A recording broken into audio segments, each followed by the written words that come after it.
Good morning. Good morning. In truth, it took a good deal of thought to settle on what I wanted to share with you all this morning. Since sitting in the back few pews as a freshman, delivering an impactful chapel talk has always been an aspiration of mine. Furthermore, listening to peers, faculty, and guests alike speak on myriad topics and share unique messages has inspired the directions of my thoughts this morning. So here goes. Opportunity. In philosophy, many esteem a school of thought encapsulated by a principle known as the value theory. And essentially, the idea stands that a person's actions can be placed into two distinct categories.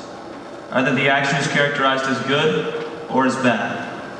I believe generally that opportunity works in the same manner, and thus opportunity can be placed into two distinct categories: exploited or missed.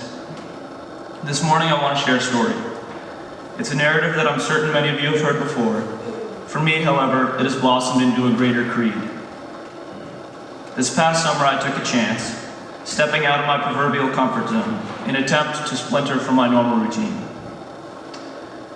I decided to join Reverend Hall, Mr. and Mrs. Grover, and 10 fellow classmates on a service trip to Ghana. The purpose of our trip held many facets. To name a few, we hope to explore the home country of former and fellow knights, Daniel, Theo, and Thomas, to perceive a foreign culture, and to help teach English and paint murals in a local Christian school. The latter broadly encompasses our group mission in journeying to and around Ghana.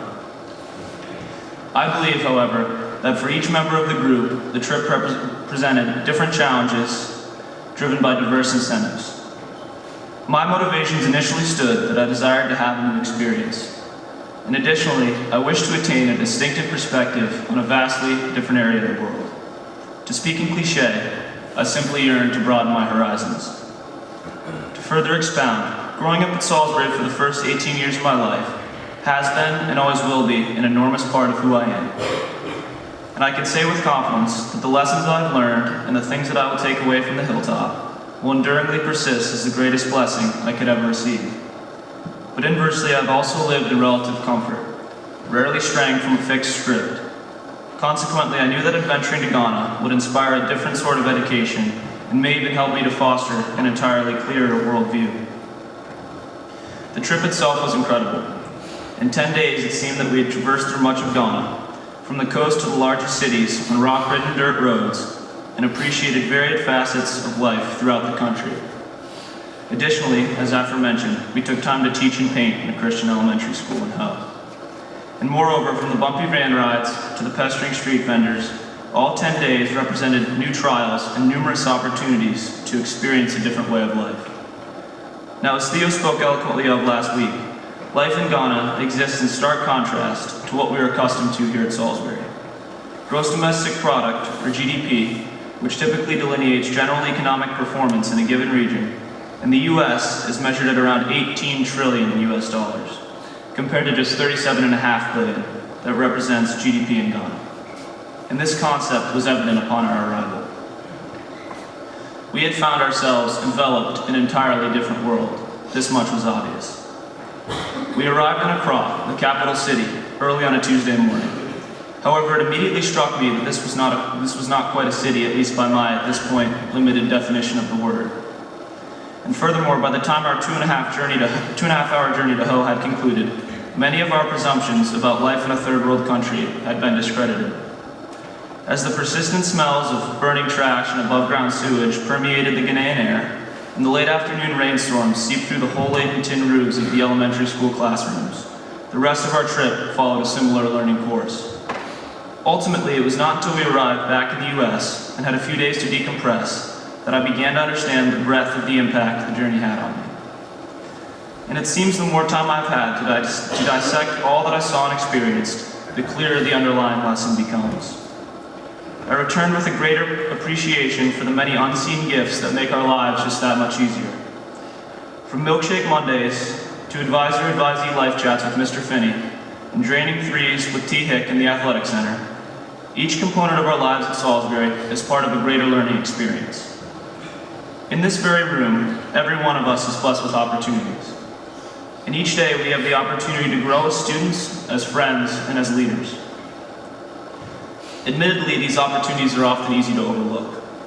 But if traveling to Ghana taught me anything, it is to appreciate that all we have and every opportunity we are afforded.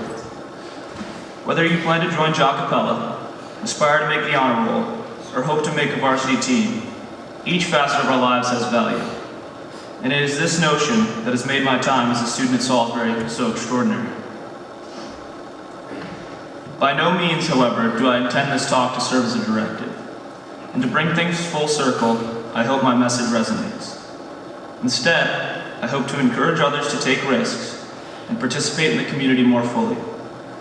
It is hard to truly comprehend the value of a missed opportunity, but I'm certain for most all in this room, myself included, that it would not be difficult to think back and find an opportunity squandered. I understand that the word opportunity encompasses a broad spectrum, and there are many ways in which each one of us can pursue different and equally esteemed paths. In my opinion, this is what sets Salisbury apart. A variety of fields of study, extracurricular activities, and athletic pursuits are both accessible and significant in helping students to grow and find a unique passion. In this way, we are fortunate, because ultimately we don't have to worry about where the next meal comes from or whether or not a teacher will show up for school. We have the tools necessary for success, and in my opinion, this defines our obligation and our purpose.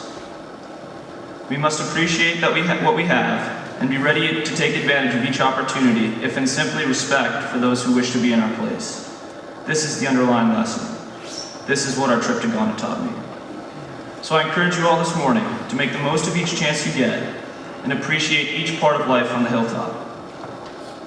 My Salisbury journey ends soon, and I want to take this moment to thank all that have helped to make my time so special. To my teachers, coaches, mentors, and brothers, I say thank you for the time we have shared together. To finish with a quote, Tom Peters, a writer specializing in the field of business strategy, writes, "If a window of opportunity appears, don't pull down the shade." This I believe. Thank you.